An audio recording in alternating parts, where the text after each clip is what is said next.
So I always laugh because we literally just shuffled these cards. You watch me shuffle these cards. Yeah. And yeah, I still pulled 2 cards that we literally just pulled in September. Ah! I'm like, why are they coming back? Because they're like, Yeah. I told you. Like, we're on this learning journey just like many of you might be. Think of us as your curious companions as we stumble, learn, and hopefully gain some genuine insights. So if you're curious about your birth chart, wondering what the tarot card really means, or just looking for some relatable company on your spiritual learning path, then Stars and Shuffles is for you. Get ready to explore the universe within and around us. Hello, everyone.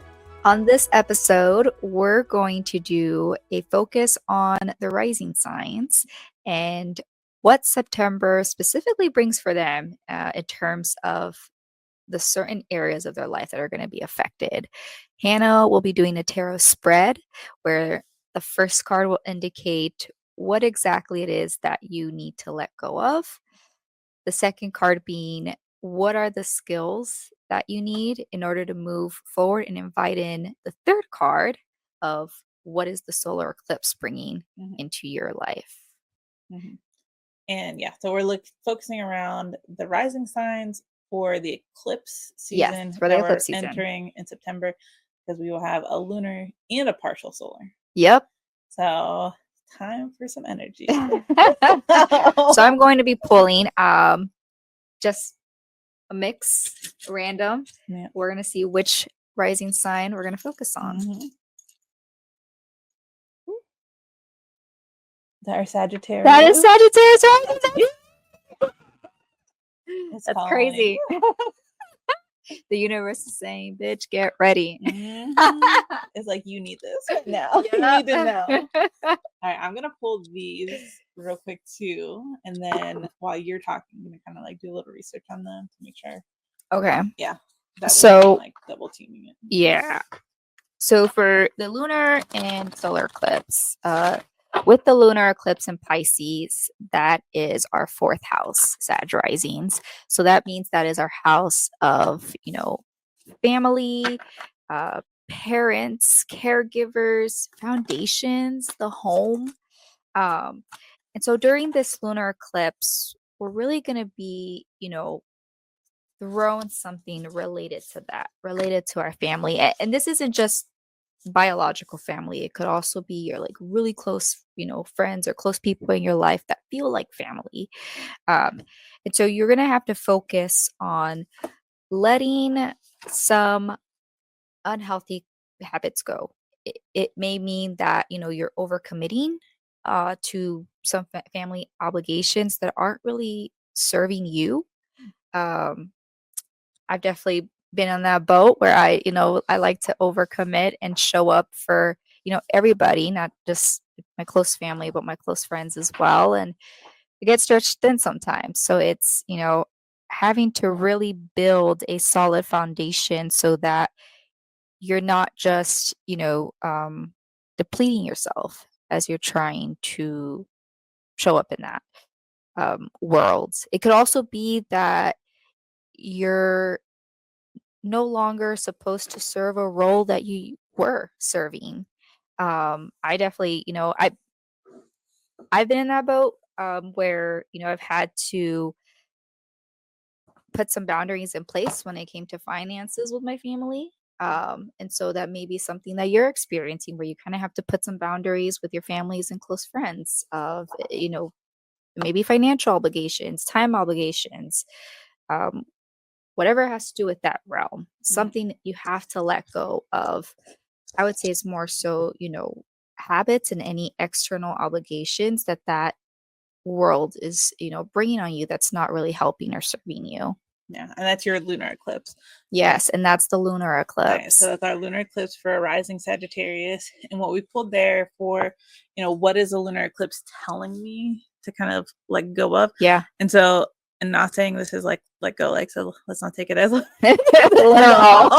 However, we pulled the 2 of Pentacles. Oh, and so the 2 of Pentacles, which is kind of funny. You're talking about like money and like kind of those different aspects of it. Yeah. And the Two of Pentacles is a balance. You're juggling stuff right now. Yeah. And so maybe you're juggling too many things right now, which is exactly what you're saying. And because our Two of Pentacles could be like work and home life balance. So maybe something is not in the balance that needs to be right now. Yeah. And so that is what this lunar eclipse for a Sagittarius rising is going to look at. Like, what is your balance currently in? Yeah. Because something probably is outweighing the other. And is it how you want it to? And so kind of reflecting on, you know, how do I let go of something to get back in balance? Yeah. Because that's what you need. Yeah. And it's interesting that the first card is, trying to find that balance, because with the solar eclipse for a Sag rising, that's their 10th house of career, of public image. So there's some new opportunities coming to you that are career related that are going to demand your attention more. Right. So, and I'm going to be interested in hearing like what those other cards are associated with that solar eclipse. But that definitely fits into, there's going to have to be finding a balance. And in order to do that, you're really going to have to think about, boundaries and not overcommitting, which is hard for a Sag rising because we're very optimistic. We always love to try new things and have adventure. So this is definitely going to be, tough. Boundaries is not really a best friend of ours.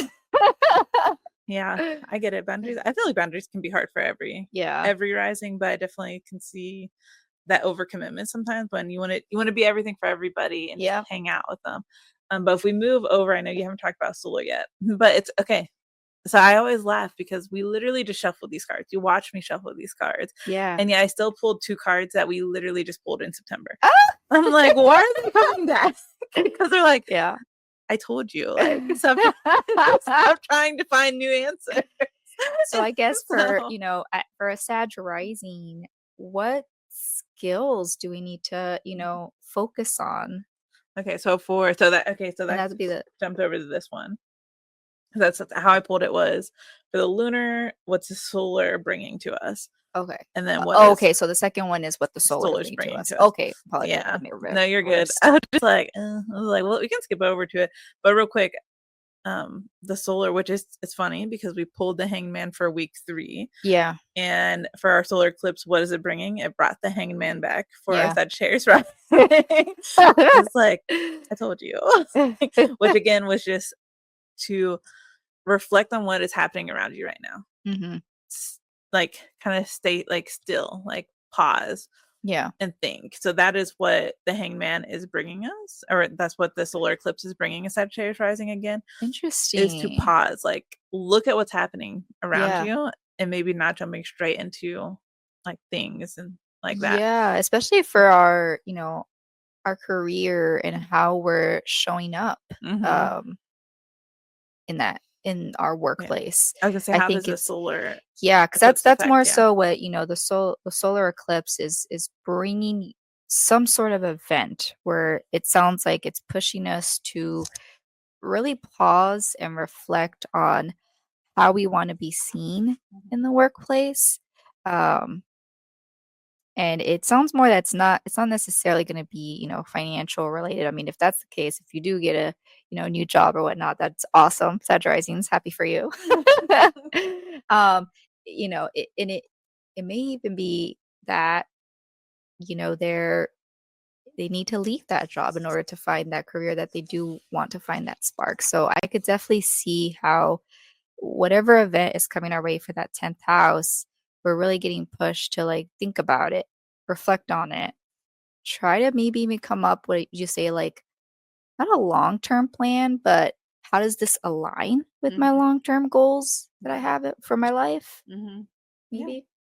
I think with the Hangman, just kind of looking at what are those things that you're doing and how do you want them to show up for you, kind of is what the Hangman's telling you. Because it's not necessarily telling you to like stop doing what you're doing. It's reflect on it and how is it working for you. And you know what's interesting is we also have Saturn retrograding in Pisces, which is our 4th house. Right, so it goes back to like placing boundaries, kind of like maybe letting go of some roles in our family life so that we're able to show up in our workplace and career life. And if we think about it, like if it's a new job, right, that's going to take a lot of your time as you're trying to like get up to speed on things, and it may require your partner helping out and showing up more at home, or you just not being available all the time for your family as you used to be.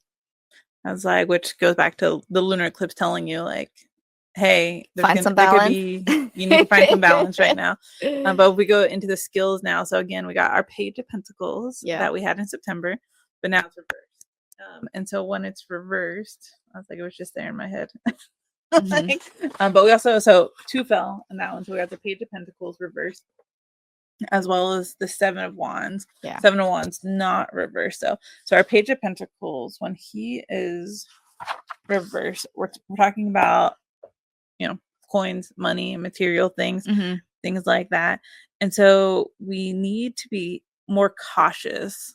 So in this time, especially around money. Yeah. And so that's one of the things is telling you to come in. And then our 7 of Wands is, I really think of this card as like fake it till you make it. Is with the 7 of cards, because our 7 of cards is, indicates that defiance is a good thing, right? Is your side.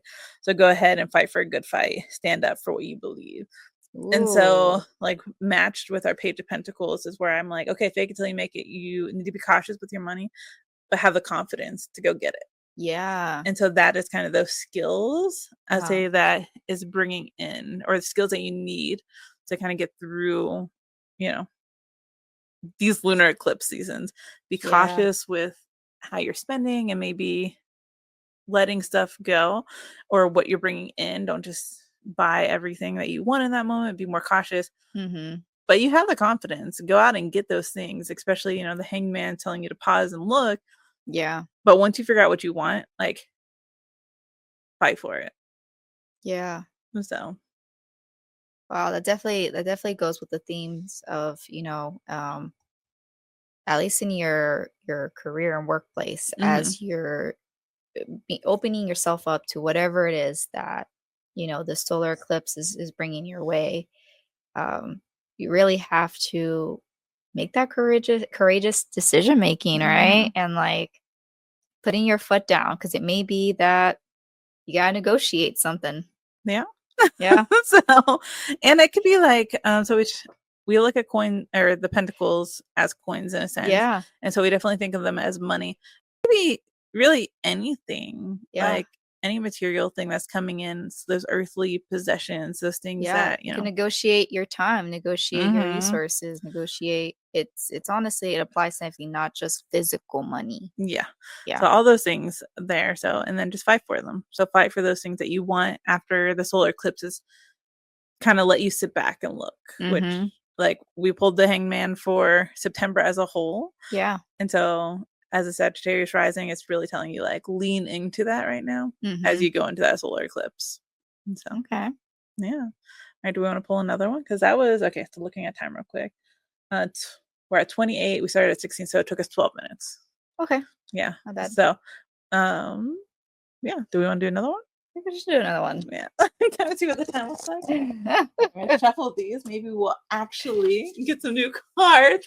However, sometimes they're telling you what you need. I know. I didn't want to go like too in depth on like what's going on in my life. So I'm like, I want to talk about my work. Yeah. You're like, why do I have to be a Sagittarius? Right now, someone come knocking on my door. What are you talking about us? We're talking about we're ghosts. We don't even know who we are. Our ghostly pictures. Yeah, but they go to my face. I know. I'm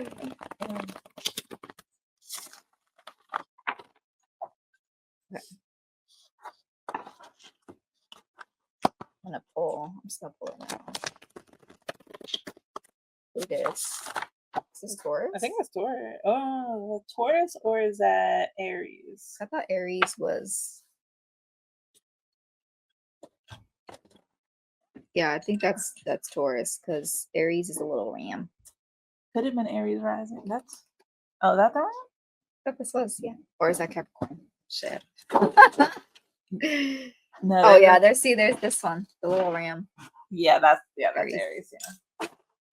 I just didn't want mine. I just wanted yours. Okay, those cards definitely they line up better so you can kind of see. So Gotcha. so definitely our Taurus. You know who's a Taurus rising? Go on. No way. Yeah. Okay, we're gonna see how good I am. Because we share a How moon. accurate I am. And so that's why I like. So we're both a Libra moon, but he's a Taurus rising. I don't know. Okay, what are those signs that you have? It's interesting that on like, because usually your rising is your first impression, and I'm surprised that you as like Aries rising got attracted to Taurus rising. That's more like stubborn.